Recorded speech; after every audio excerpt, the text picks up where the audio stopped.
Hello everyone, welcome to this video in which we are going to fix the mouse scrolling speed issue in Windows PC.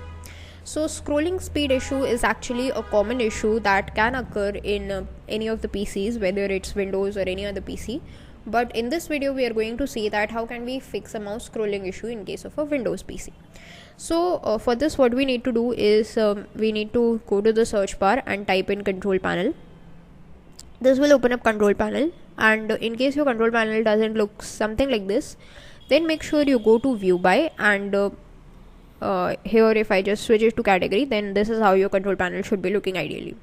So if this is the case, just go to view by and go to small icons or large icons so that your control panel looks something like this.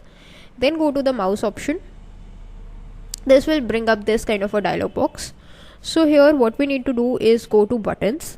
First thing we need to make sure is the double click speed. It's in the middle, not too slow, not too fast, but just in the middle, roughly in the middle actually, not exactly in the middle. Then if it is roughly in the middle, it's completely fine. Then what we need to do is go to the pointers. Make sure that you select use default over here.